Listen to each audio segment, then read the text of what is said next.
Par rapport à un petit restaurant, c'est beaucoup plus. C'est seulement beaucoup plus. C'est beaucoup plus de réponses pour les clients. Il y a beaucoup plus d'émotions, beaucoup plus de choix, beaucoup plus de professionnalité, de service. C'est ça.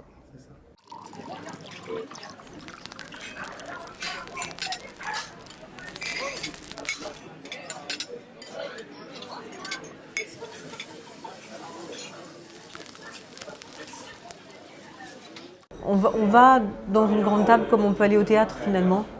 On en entend peut-être la même chose, à la fois un spectacle, à la fois une émotion gustative, et à la fois la possibilité de faire de ce moment un souvenir inoubliable. Ce qui fait la différence, je crois, c'est aussi la vision du cuisinier de la maison, on va dire. C'est vrai qu'on contraint toujours au cuisinier la grande table, mais c'est une convergence de talents exceptionnels, de sommellerie, de pouvoir acheter les jolis vins, de pouvoir les servir et de faire un service exceptionnel. Donc toute cette convergence, elle est importante. Je crois que l'atmosphère, la situation géographique, l'histoire peut constituer aussi quelque chose pour les grandes tables. Moi, ce que je voudrais dire, puisqu'on est en train de parler, c'est un bruit de table d'ailleurs qu'on entend. Est-ce qu'on arrive à percevoir réellement ce qu'est une grande table? Je pense que c'est un moment qu'on doit vivre et c'est quelque chose qui se dégage quand on passe ce moment dans une grande table. Il y a quelque chose qui ressort, qui est assez imperceptible, mais c'est peut-être, on dit, c'est un lieu, c'est un décor, c'est tout un ensemble qui fait que la magie opère, mais c'est difficile de définir juste un élément. Je pense que c'est réellement un tout. Un grand restaurant, avant, il y avait des codes, il fallait rentrer dans ces codes pour en faire un grand restaurant. Maintenant, il ne suffit pas de ça, il faut proposer, il faut être l'auteur de pas mal de choses pour en définir ce que seront les codes du grand restaurant d'aujourd'hui. On est un secteur extrêmement porteur pour une économie, que ce soit le tourisme, la gastronomie, on tire derrière nous la porcelaine, les vins, des flux migratoires, des devises, des hôtels, etc. Un grand restaurant amène dans un pays des gens qui viennent goûter une certaine gastronomie. C'est pour ça qu'il faut qu'on la défende et que chacun doit défendre son précaré. Et vous regardez aujourd'hui, c'est vrai que l'Italie pousse, c'est vrai que le nord de l'Europe pousse, etc. Le monde change, quoi. Il n'y a plus seulement la France. Ce qu'il faut voir, c'est que quand on fait un grand restaurant, c'est un chemin difficile, c'est un chemin qui est semé d'embûches. C'est pour ça qu'il n'y a pas beaucoup de création de grands restaurants, parce que c'est un volume d'argent assez important, c'est des risques importants et que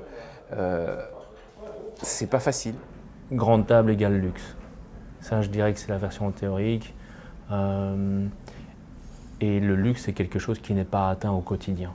Donc c'est quelque chose d'exceptionnel. Donc je crois que c'est un parallèle fait entre l'aspect presque financier et luxe et l'aspect grand. Je pense qu'on parle de sommet dans ce cas-là, que ce soit même en termes de luxe, finance et en termes de table. Ouais.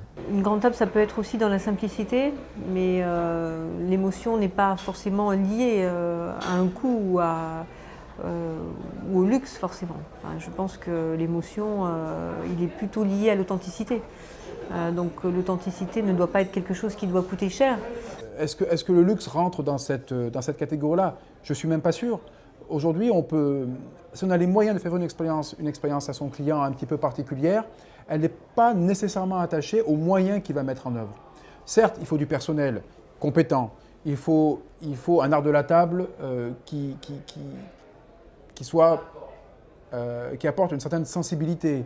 Il y a des codes à respecter. Le fleurissement, la tenue du personnel, le niveau de la cuisine, bien entendu. Tout ceci doit contribuer à faire vivre une expérience exceptionnelle.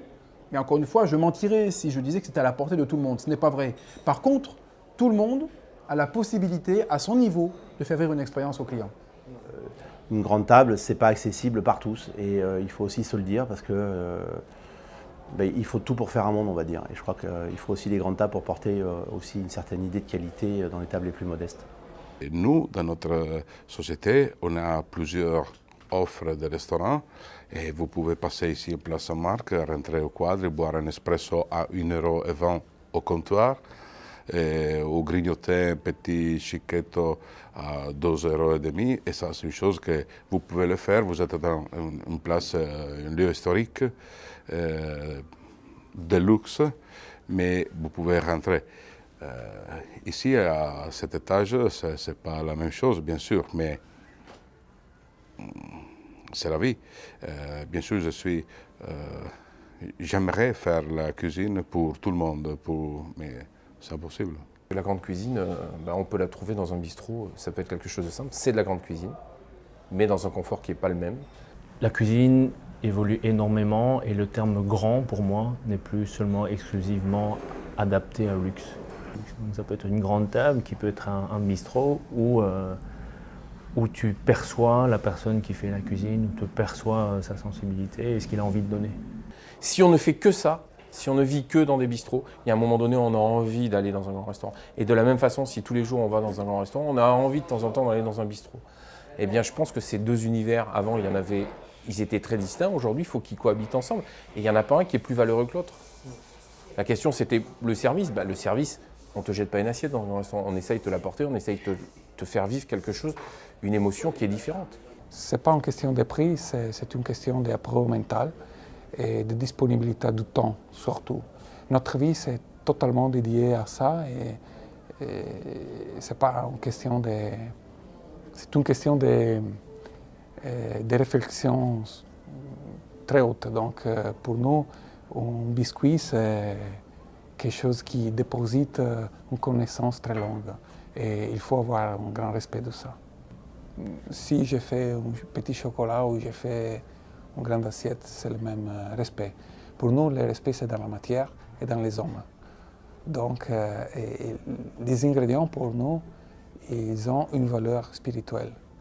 Donc, le respect de ça, ça nous permet d'élever notre esprit.